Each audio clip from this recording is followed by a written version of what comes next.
Hello every one. ഇന്ന് ഞാൻ discuss ചെയ്യാൻ പോകുന്ന ടോപ്പിക് അപ്രിയോറി അൽഗോരിതം.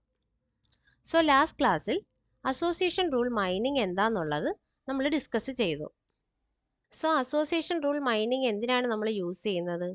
അതിന് ബെസ്റ്റ് എക്സാമ്പിൾ എന്ന് പറയുന്നത് മാർക്കറ്റ് ബേസ്ഡ് അനാലിസിസ് ആണ്. അതായത് ഒരു സൂപ്പർ മാർക്കറ്റിലോ ഷോപ്പിംഗ് മാളിലോ ഒക്കെ നമ്പർ ഓഫ് ട്രാൻസാക്ഷൻ നടക്കുന്നുണ്ട്. സോ ആ നമ്പർ ഓഫ് ട്രാൻസാക്ഷനിൽ ഫ്രീക്വൻ്റ് ആയിട്ടുള്ള ഐറ്റം സെറ്റിനെ കണ്ടുപിടിക്കുന്നതിന് വേണ്ടിയിട്ടാണ് നമ്മൾ അസോസിയേഷൻ റൂൾ മൈനിങ് ടെക്നിക്സ് ഒക്കെ യൂസ് ചെയ്യുന്നത്. അതിന് വേണ്ടിയിട്ട് യൂസ് ചെയ്യുന്ന ഒരു അൽഗോരിതമാണ് അപ്രിയോറി അൽഗോരിതം. സോ അപ്രിയോറി അൽഗോരിതത്തിന്റെ മെയിൻ എയിം എന്ന് പറയുന്നത് ഫ്രീക്വൻ്റ് ആയിട്ടുള്ള ഐറ്റം സെറ്റിനെ കണ്ടുപിടിക്കുന്നതിന് വേണ്ടിയിട്ടാണ് നമ്മൾ ഈ ഒരു അൽഗോരിതം യൂസ് ചെയ്യുന്നത്. സോ ഈ ഒരു ഫ്രീക്വൻ്റ് ആയിട്ടുള്ള ഐറ്റം സെറ്റൊക്കെ നമ്മൾ എന്തിനു വേണ്ടിയിട്ടാണ് കണ്ടുപിടിക്കുന്നത്? അതായത് ഇപ്പോൾ ഒരു സൂപ്പർ മാർക്കറ്റ് ഒക്കെ എടുക്കുകയാണെങ്കിൽ അവിടെയുള്ള നമ്പർ ഓഫ് ട്രാൻസാക്ഷനെ അനലൈസ് ചെയ്തിട്ട് നമ്മൾ അവിടെയുള്ള ഫ്രീക്വൻ്റ് ആയിട്ടുള്ള ഐറ്റം സെറ്റ് കണ്ടുപിടിക്കും. ഫോർ എക്സാമ്പിൾ, ബ്രെഡ് വാങ്ങിക്കുന്ന ഒരാൾ ജാം വാങ്ങിക്കുന്ന ഒരു ടെൻഡൻസി അവിടെ കാണുന്നുണ്ട്. അതായത് ബ്രെഡും ജാമും എന്ന് പറയുന്ന ഒരു ഫ്രീക്വൻ്റ് ഐറ്റം സെറ്റ്, അല്ലെങ്കിൽ ബ്രെഡും ബട്ടറും എന്ന് പറയുന്ന ഒരു ഫ്രീക്വൻ്റ് ഐറ്റം സെറ്റ്, അല്ലെങ്കിൽ കമ്പ്യൂട്ടർ ആൻറ്റി വൈറസ് അതൊരു ഫ്രീക്വൻ്റ് ഐറ്റം സെറ്റ് എന്നൊക്കെ നമുക്ക് പറയാം. അതായത് നമ്പർ ഓഫ് ട്രാൻസാക്ഷൻസ് അനലൈസ് ചെയ്ത് നോക്കുമ്പോഴാണ് നമുക്ക് ഇങ്ങനെയുള്ള ഫ്രീക്വൻ്റ് ഐറ്റം സെറ്റൊക്കെ കണ്ടുപിടിക്കാൻ പറ്റുന്നത്. സോ അങ്ങനെ കണ്ടുപിടിച്ചതിന് ശേഷം നമുക്ക് എന്ത് ചെയ്യാം?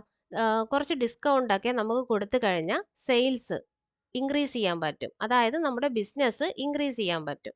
സോ അതിനൊക്കെ വേണ്ടിയിട്ടാണ് നമ്മൾ ഈ ഒരു ഫ്രീക്വൻ്റ് ഐറ്റം സെറ്റ് കണ്ടുപിടിക്കുന്നത്. സോ ഫ്രീക്വൻ്റ് ഐറ്റം സെറ്റ് കണ്ടുപിടിക്കുന്നതിന് വേണ്ടിയിട്ട് മെയിനായിട്ടും യൂസ് ചെയ്യുന്ന ഒരു അൽഗോരിതമാണ് Apriori algorithm. Apriori algorithm propose ചെയ്തത് Agarwal and R Srikant. So Apriori algorithm is a foundational method in data mining used for discovering frequent item set and generating association rules. It is mainly used for market-based analysis and helps to find those products that can be bought together. ഒരു example വെച്ചിട്ട് നമുക്ക് അപ്രിയോറി algorithm explain ചെയ്യാം. For example, ഇങ്ങനെ ഒരു data സെറ്റാണ് നമുക്ക് തന്നിരിക്കുന്നത്. ഇവിടെ എത്ര ട്രാൻസാക്ഷൻ ഉണ്ട്? 6 നമ്പർ ഓഫ് ട്രാൻസാക്ഷൻ ഉണ്ട്. ഓരോ ട്രാൻസാക്ഷനിലും പർച്ചേസ് ചെയ്ത പ്രോഡക്റ്റ് ആണ് ഇവിടെ കൊടുത്തിരിക്കുന്നത്. സോ ഇവിടുത്തെ മിനിമം സപ്പോർട്ട് ത്രെഷോൾഡ് എന്ന് പറയുന്നത് 33.33% എന്ന് തന്നിട്ടുണ്ട്. കോൺഫിഡൻസ് എന്ന് പറയുന്നത് 60% എന്ന് തന്നിട്ടുണ്ട്. സോ അപ്രിയോറി അൽഗോരിതത്തിന്റെ ഫസ്റ്റ് സ്റ്റെപ്പ് എന്ന് പറയുന്നത്, first step is calculate C1 and L1. C1 എന്ന് പറയുന്നത് എന്താണ്? Candidate set. അതായത് നമുക്ക് ഇങ്ങനെ ഒരു ഡാറ്റ സെറ്റ് തന്നിട്ടുണ്ട്. സോ ഇവിടെ നിന്ന് നമുക്ക് 1 ഐറ്റം സെറ്റിന്റെ സപ്പോർട്ട് കൗണ്ട് ആണ് ആദ്യം കണ്ടുപിടിക്കേണ്ടത്.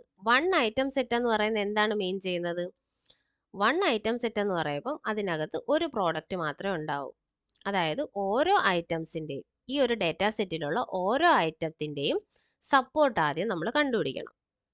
അതാണ് C1 എന്ന് പറയുന്നത്. ഓക്കെ, C1 എന്ന് പറയുന്നത് 1 ഐറ്റം സെറ്റിന്റെ support count. Hot dog, buns, ketchup, coke, chips, അതിൻ്റെ ഓരോന്നിൻ്റെയും സപ്പോർട്ട് കൗണ്ട് ആണ് ഇവിടെ കൊടുത്തിരിക്കുന്നത്. അതായത് ഹോട്ട് ഡോഗ് ഈ ഒരു ഡാറ്റാ സെറ്റിൽ എത്ര പ്രാവശ്യം വരുന്നുണ്ട്?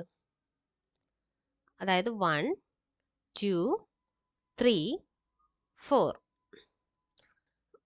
സോ ഹോട്ട് ഡോഗിന്റെ ഫ്രീക്വൻസി അല്ലെങ്കിൽ നമുക്ക് എന്തെന്ന് പറയാം? സപ്പോർട്ട് കൗണ്ട് എന്ന് പറയുന്നത് 4 എന്ന് കിട്ടി.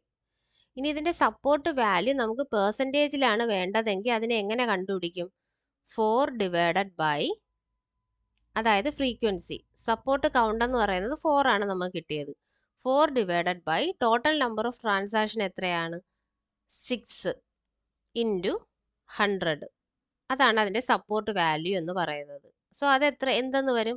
അതൊരു പെർസെൻറ്റേജിന്റെ ഫോമിലായിരിക്കും വരുന്നത്. ഇനി ഇവിടുത്തെ ഫ്രീക്വൻസി അല്ലെങ്കിൽ സപ്പോർട്ട് കൗണ്ട് എന്ന് പറയുന്നത് ഹോട്ട് ഡോഗ് ആ ഒരു ഡാറ്റാ സെറ്റിൽ എത്ര പ്രാവശ്യം വരുന്നുണ്ട് ആ ഒരു കൗണ്ട് ആണ് ഇവിടെ 4 എന്ന് കൊടുത്തിരിക്കുന്നത്. അതുപോലെ തന്നെ ബൺസ് എത്ര പ്രാവശ്യം ആ ഒരു ഡാറ്റാ സെറ്റിൽ വരുന്നുണ്ട്? 2 ടൈംസ് വരുന്നുണ്ട്. കെച്ചപ്പ്, കോക്ക്, ചിപ്സ്, അങ്ങനെ ഓരോ ഐറ്റത്തിന്റെയും ഫ്രീക്വൻസി അല്ലെങ്കിൽ സപ്പോർട്ട് കൗണ്ട് നമ്മൾ കാൽക്കുലേറ്റ് ചെയ്തു. അതാണ് നമ്മുടെ C1 എന്ന് പറയുന്നത് എന്താണ്? Candidate set. ഇനി ഈ ഒരു കാൻഡിഡേറ്റ് സെറ്റിൽ നിന്ന് നമുക്ക് L1 ജനറേറ്റ് ചെയ്യണം. L1 എങ്ങനെയാണ് നമ്മൾ ജനറേറ്റ് ചെയ്യുന്നത്? അതായത് ഇവിടുത്തെ നമ്മുടെ സപ്പോർട്ട്, മിനിമം സപ്പോർട്ട് എന്ന് പറയുന്നത് 33.33% ഉണ്ട്. ഓക്കെ, അതിൽ നിന്ന് നമ്മൾ എങ്ങനെയാണ് സപ്പോർട്ട് കൗണ്ട് കണ്ടുപിടിക്കുന്നത്? സപ്പോർട്ട് കൗണ്ട് കണ്ടുപിടിക്കുന്നതിന് വേണ്ടിയിട്ട്, അതായത് ഓരോ ഐറ്റവും എത്ര പ്രാവശ്യം ഈ ഒരു ഡേറ്റ സെറ്റിൽ വരുന്നുണ്ട് അതിൻ്റെ കൗണ്ടാണ് X divided by total number of transaction 6 into 100. അതാണ് എത്രയും തന്നിരിക്കുന്നത്? 33.33 എന്ന് തന്നിരിക്കുന്നത്. സോ ഇവിടെ നിന്നും നമുക്ക് എക്സിൻ്റെ വാല്യൂ എന്തെന്ന് കിട്ടും? 1.9 എന്ന് കിട്ടും, അതായത് 2. സോ ഇവിടുത്തെ സപ്പോർട്ട് കൗണ്ട് എന്ന് പറയുന്നത് എത്രയാന്ന് കിട്ടി? 2 എന്ന് കിട്ടി. അതായത് മിനിമം സപ്പോർട്ട് കൗണ്ട് നമുക്ക് എത്രയാണ് വരേണ്ടത്? 2 ആണ് വരേണ്ടത്. ലെസ് ദാൻ 2 വരുന്ന എല്ലാ പ്രോഡക്റ്റിനെയും നമ്മൾ റിമൂവ് ചെയ്യണം. പക്ഷെ ഇവിടെ റിമൂവ് ചെയ്യുക ഒന്നുമില്ല. അതായത് ഇവിടുത്തെ മിനിമം സപ്പോർട്ട് കൗണ്ട് എന്ന് പറയുന്നത് 2 ആണ്. നമുക്ക് ഈ ഒരു മെത്തേഡിൽ സപ്പോർട്ട് കൗണ്ട് നമുക്ക് കണ്ടുപിടിക്കാം. മിനിമം സപ്പോർട്ട് കൗണ്ട് എത്രയാണെന്നുള്ളത് കണ്ടുപിടിക്കാം. അല്ലെങ്കിൽ എന്ത് ചെയ്യണം? ഈ ഒരു ടേബിളിൽ നിന്നും ഓരോ ഐറ്റത്തിൻ്റെയും സപ്പോർട്ട് നമ്മൾ കണ്ടുപിടിക്കണം. ഈ ഒരു ക്വസ്റ്റ്യനിൽ നമുക്ക് സപ്പോർട്ട് വാല്യൂ ആണ് തന്നിരിക്കുന്നത്, അതായത് പെർസെൻറ്റേജിൻ്റെ ഫോമിൽ 33.33. ഈ ഒരു പെർസെൻറ്റേജിൽ നിന്നും നമുക്ക് സപ്പോർട്ട് കൗണ്ട് ഈ ഒരു മെത്തേഡ് വെച്ചിട്ട് നമുക്ക് കണ്ടുപിടിക്കാം. ഓക്കെ, ആ ഒരു മെത്തേഡ് വെച്ച് നമ്മൾ കണ്ടുപിടിക്കുമ്പോൾ മിനിമം സപ്പോർട്ട് കൗണ്ട് എന്ന് പറയുന്നത് എത്രയെന്ന് കിട്ടി? 2 എന്ന് കിട്ടി. അല്ലെങ്കിൽ നമുക്ക് എന്ത് ചെയ്യാം? ഈ ഒരു സപ്പോർട്ട് കൗണ്ട് നമുക്ക് കിട്ടിയല്ലോ, ഓരോ ഐറ്റത്തിൻ്റെയും സപ്പോർട്ട് കൗണ്ട് നമുക്ക് ഇവിടെയുണ്ട്. ഇതിൽ നിന്ന് നമുക്ക് സപ്പോർട്ട് വാല്യൂ കണ്ടുപിടിക്കാം പെർസെൻറ്റേജിൻ്റെ ഫോമിൽ. അതായത് ഫസ്റ്റ് ഐറ്റത്തിൻ്റെ സപ്പോർട്ട് വാല്യൂ എന്ന് പറയുന്നത് 4/6. 4 എന്ന് പറയുന്ന frequency divided by total number of transaction into 100. അപ്പോൾ ഇതിനൊരു സപ്പോർട്ട് വാല്യൂ പെർസെൻറ്റേജിൻ്റെ ഫോമിൽ കിട്ടും. അതുപോലെ തന്നെ രണ്ടാമത്തെ ഐറ്റത്തിൻ്റെയും സപ്പോർട്ട് വാല്യൂ കണ്ടുപിടിക്കാം. അങ്ങനെ നമുക്ക് സപ്പോർട്ട് വാല്യൂ കണ്ടുപിടിച്ചതിന് ശേഷം ലെസ് ദാൻ 33.33%, അതായത് ഇവിടുത്തെ സപ്പോർട്ട് വാല്യൂ എത്രയാണ്? 33.33%. അതായത് ലെസ് ദാൻ 33.33% വരുന്ന ഐറ്റംസിനെ നമുക്ക് റിമൂവ് ചെയ്യാം. അതായത് C1 എന്ന് പറയുന്ന ഒരു ടേബിളാണ് ആദ്യം നമ്മൾ ജനറേറ്റ് ചെയ്യേണ്ടത്. അതിനെ നമ്മൾ കാൻഡിഡേറ്റ് സെറ്റ് എന്ന് പറയും. അതിന്ന് സപ്പോർട്ട് വാല്യൂ മിനിമം സപ്പോർട്ട് വാല്യൂവിനേക്കാളും കുറവായിട്ട് വരുന്ന ഐറ്റംസിനെ നമ്മൾ റിമൂവ് ചെയ്തിട്ടാണ് L1 എന്ന് പറയുന്ന ഒരു ടേബിൾ ക്രിയേറ്റ് ചെയ്യുന്നത്. പക്ഷേ ഈ ഒരു എക്സാമ്പിളിൽ എന്താണ്? C1ഉം L1ഉം ഈക്വൽ ആണ്. ബിക്കോസ് ഇവിടുത്തെ മിനിമം സപ്പോർട്ട് കൗണ്ട് എന്ന് പറയുന്നത് 2 ആണ്. ഇതിപ്പോൾ നമ്മൾ 1 ഐറ്റം സെറ്റിൻ്റെ സപ്പോർട്ടാണ് നമ്മൾ കണ്ടുപിടിച്ചത്. അതുപോലെ തന്നെ ഇനി അടുത്ത കണ്ടുപിടിക്കേണ്ടത് 2 ഐറ്റം സെറ്റിൻ്റെ. അതായത് സ്റ്റെപ്പ് 2 എന്ന് പറയുന്നത് calculate C2 L2. C2 L2 എന്ന് പറയുന്നത് 2 ഐറ്റം സെറ്റിൻ്റെ സപ്പോർട്ട് കൗണ്ട്. ഫസ്റ്റ് നമ്മൾ C2 കാൽക്കുലേറ്റ് ചെയ്യണം. അതായത് 2 ഐറ്റം സെറ്റ്. 2 ഐറ്റം സെറ്റ് എന്ന് പറയുന്നത് നമ്മൾ എങ്ങനെ ഗ്രൂപ്പ് ചെയ്യും? ഇപ്പോൾ 1 ഐറ്റം സെറ്റ് നമ്മൾ ഇവിടെ കണ്ടു. ഇനി 2 ഐറ്റം സെറ്റ് എങ്ങനെ ഫോം ചെയ്യാം? ഹോട്ട് ഡോഗ്സ് ബൺസ് എന്ന് പറയുന്നത് ഒരു 2 ഐറ്റം സെറ്റ് ആണ്. അതുപോലെ തന്നെ ഫസ്റ്റ് നമ്മൾ എന്താ പറഞ്ഞത്? ഹോട്ട് ഡോഗ്സ് ബൺസ്, അങ്ങനെ ഒരു കോമ്പിനേഷൻ എടുക്കാം. പിന്നെ hot dogs ketchup, hot dog coke, hot dog chips. അതുപോലെ തന്നെ buns ketchup, buns coke, buns chips. ഇനി എന്തെന്ന് പറയാം? Ketchup coke, ketchup chips, coke chips. ഇങ്ങനെ ഇത്രയും കോമ്പിനേഷൻസ് നമുക്ക് എഴുതാൻ പറ്റും. സോ നമ്മൾ 2 ഐറ്റം സെറ്റ് എഴുതി, എന്നിട്ട് അതിൻ്റെ സപ്പോർട്ട് കൗണ്ട്, അതായത് ഹോട്ട് ഡോഗ്സും ബൺസും ഒരുമിച്ച് ആ ഒരു ഡേറ്റാ സെറ്റിൽ എത്ര പ്രാവശ്യം വരുന്നുണ്ട്? ഹോട്ട് ഡോഗും ബൺസും ഒരുമിച്ച് ഒരു പ്രാവശ്യം, 2, അതായത് 2 ടൈംസ് വരുന്നുണ്ട്. ഹോട്ട് ഡോഗ്സും ബൺസും ഈ ഒരു ഡേറ്റാ സെറ്റിൽ 2 പ്രാവശ്യം വരുന്നുണ്ട്.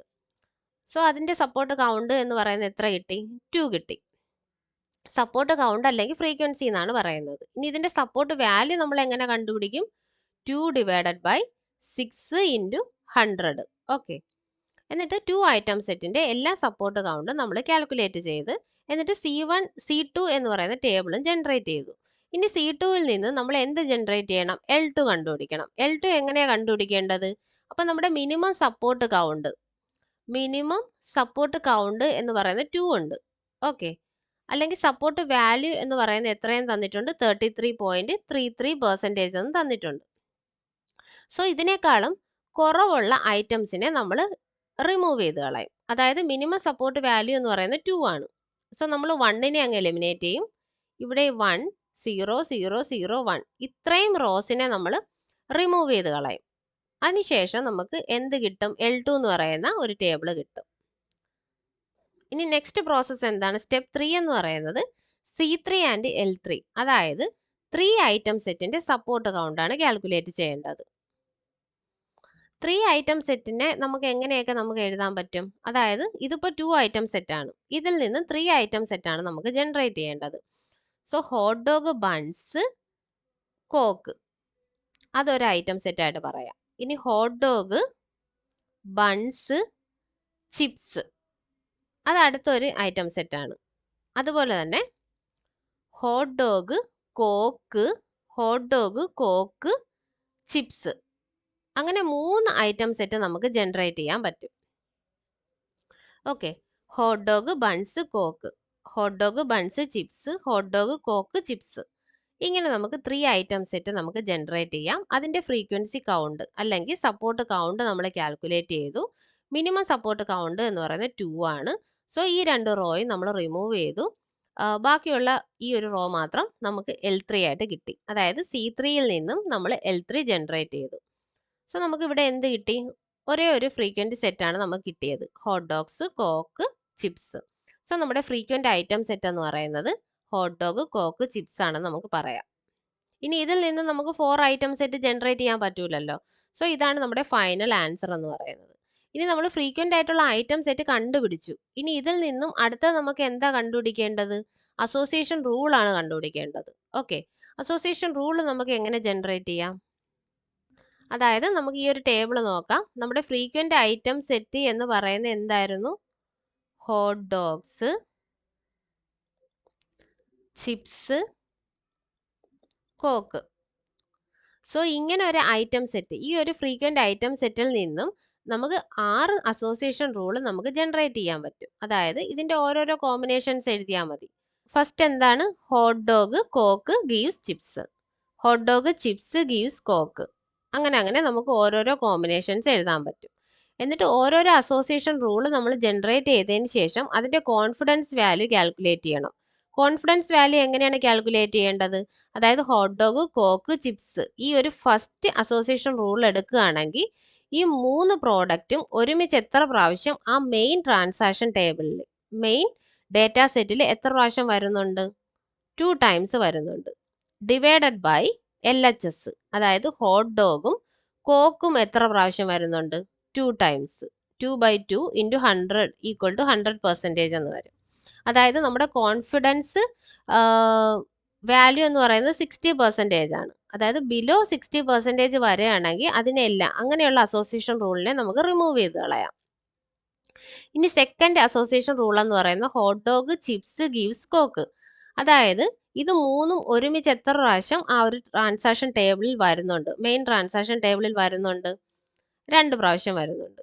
Okay, 2 divided by total number of ഈ ഒരു LHSലുള്ള പ്രോഡക്റ്റ്, അതായത് ഹോട്ട് ഡോഗും ചിപ്സും മെയിൻ ട്രാൻസാക്ഷൻ ടേബിളിൽ എത്ര പ്രാവശ്യം വരുന്നുണ്ട്?